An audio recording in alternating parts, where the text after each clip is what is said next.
So let's talk about topping this bowl, or the prospect of topping it. When you look at this bowl, we have a fairly significant burn mark right there. So this burn mark here is what I'm worried about.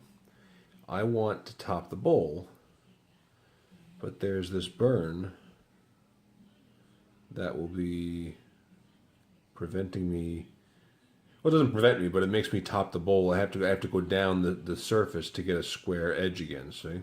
I have to go down here to meet this new fresh wood.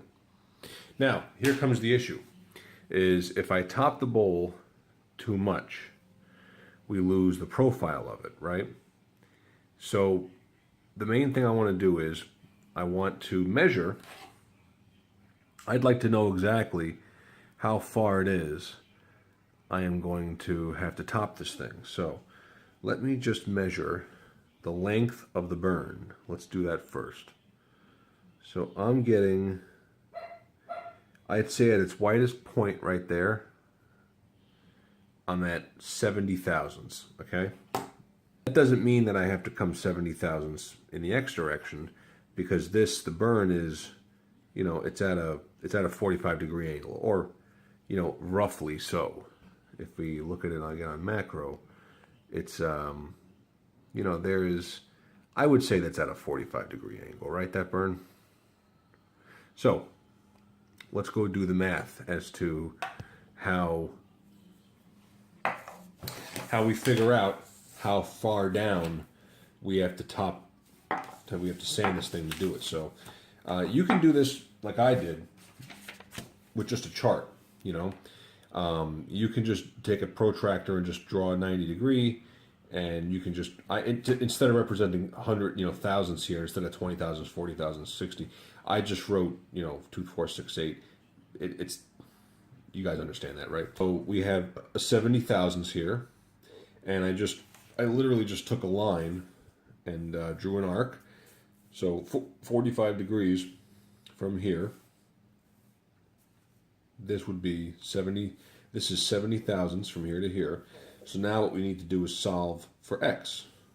You know, we need to figure out where on the X over here, 70 thousandths is as far as height.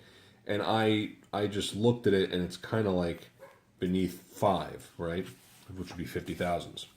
So basically what you're doing is you're trying to solve a right triangle. This is really a geometry problem. So I actually had to go to Google and look at, you know, 10th grade mathematics. And I had to, so this is actually the formula. You're solving for A. So it's the length of the one side that you know, which we know the one side is 7 or 70 thousandths, right? So I just put 7. So it's 7 times the square root of 2 divided by 2.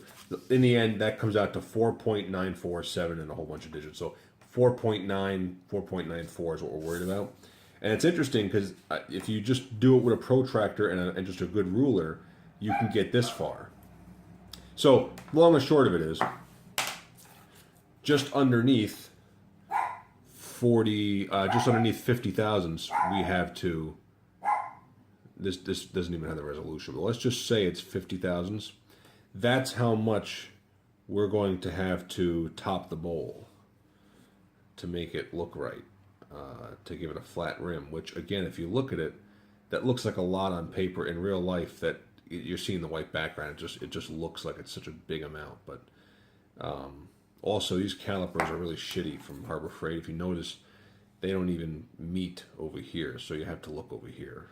You know, but long story short, if you just bring this out to 50 thousandths, look at the bowl. It's just that much, you know. It's just it's 9 sheets of it's 10 sheets of paper. So that's not a lot to top the bowl. It's that much. It's still going to look great. The profile's still going to look good. All right. But that's just, I just wanted to show you guys how I came up with that. I did see another issue here. The pipe has this minuscule crack, but it's completely meaningless, and I'll show you why. This pipe, I discovered it last night. right here, right in the crease, there's just a little dark line. And I thought it was just the grain because you can see all that cross grain right there. And it is. It's actually, it's not even a crack really. It's kind of like the grain just like opened up a little bit right there. But there's so much thickness left in the mortise, and the bowl is so thick. You know, this doesn't go into anything. It's not even close. And even if you squeeze it, you know, or you try to pull it apart, it ain't going anywhere. But just to fill it, because I don't want wax collecting in there, I just threw some thick, what they call medium CA glue in there just to fill it, and then this will get sanded off, and you'll never see it. It's going to be gone. But that's just to stabilize it a little bit. I know I talked a lot about the topping in a bowl and everything, and it's really a meaningless thing to talk about. But I want to just quickly show you what I'm going to do. I want to top the bowl. So let's just continue to measure this thing. We are at 2.35 inches. I think that's a fair way to measure this thing. This is 3M 220 grit sandpaper on a 3/8 of an inch glass, float glass slab or whatever, piece of glass. All I do when I top a bowl is I do movements in different directions to even it out. I try to keep pressure straight down, not even a lot of pressure, just enough to keep it in contact with the paper firmly, and just give it some strokes. So we're going to go 1, keep rotating it, 2, 3, 4, 5, 6, 7, 8, 9, 10. So just keep doing that. And then just look at the surface, see how you're doing. You know, like right now you can see I'm getting through that burn. You know, we're not altering it. The worst thing you can do with this stuff is to go like that, because you'll always end up with the bowl tilted in one direction. Now, if I notice that the bowl is going in the wrong direction, I can put a little leading pressure like this. Like I'm noticing now that the bowl, and this is probably from the factory like this, has an angle like this. It's hard to see here, but trust me, it's going like that. So my plan is to sand this. It's always going to sand on the leading edge of your sand in the direction you're going. So if I'm sanding like this, it's always going to be sanding more in this direction.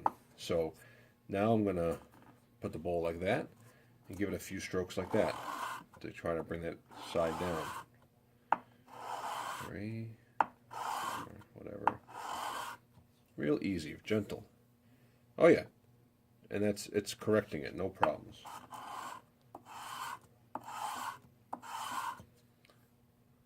Oh yeah.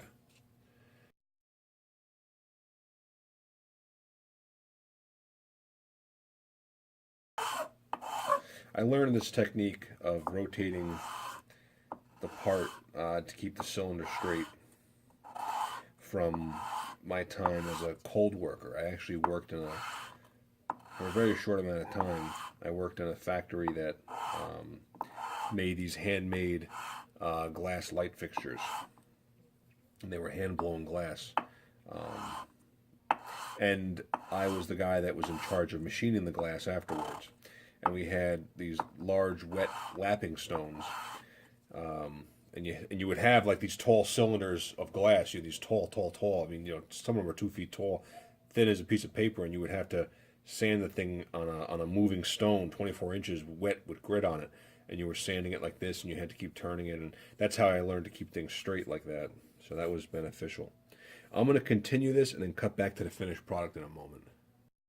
All right, and so I've been sanding just for about maybe 2 minutes, very gently. And you can see where I'm at now at the rim. I've only got the slightest little bit of a dark spot left right there. I think once this is done, see, I'm very funny about topping bowls. I do it the bare minimum possible, and I think that's the right thing to do here. This is a used pipe. It's going to get used. I'm sure another scorch will develop at some point in its life. The bowl still looks fantastic. I measured it, and I'm not even sure how accurate this measurement is because I see 0.234, so maybe that was only 10 thousandths I went down. I don't know. But long story short, I didn't go down that much, and we're good to go here, I think. I think once this is stained up, it's going to look great. Now, the only other stuff that I'm going to do to this bowl, I've been giving it some real careful consideration. I'm not even sure. I mean, I think, you know what? I'm going to go steam some dents out.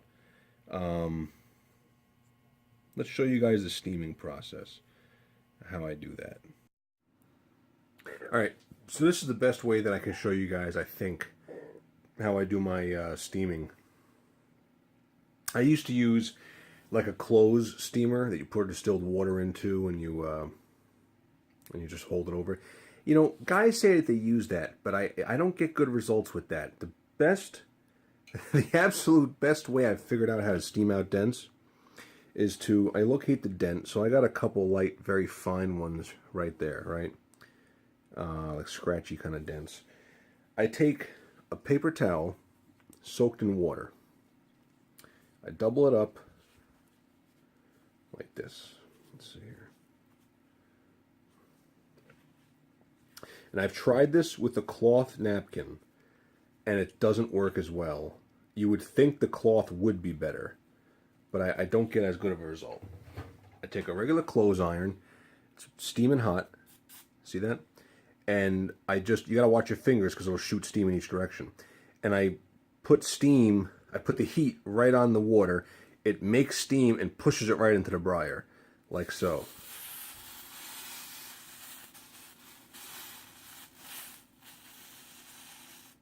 See that? Yeah, you get a little bit of like brown gunky stain. Always comes on the paper. But as long as the paper's wet, it'll never burn. You're not going to hurt the pipe. Now, let's take a dry paper towel and let's see if those dents came up a little bit. So we got a little bit of a result there. See that? Look at that. See that? Just a little bit less denty, and some of the fine lines have come up. So let's find another set of fine lines. Let's look at that right there. That's probably going to need a fill, but we'll try it anyway.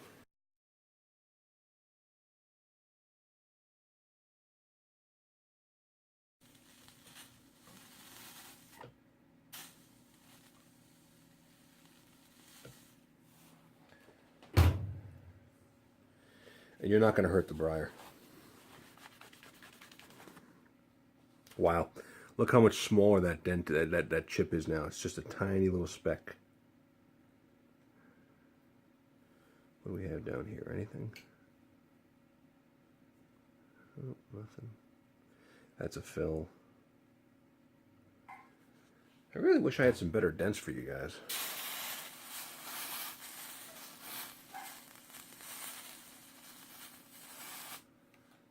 Let's try that.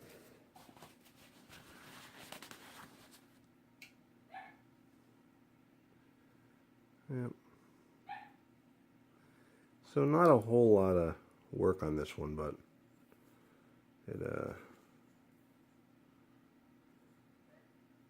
that's how you remove dents and things.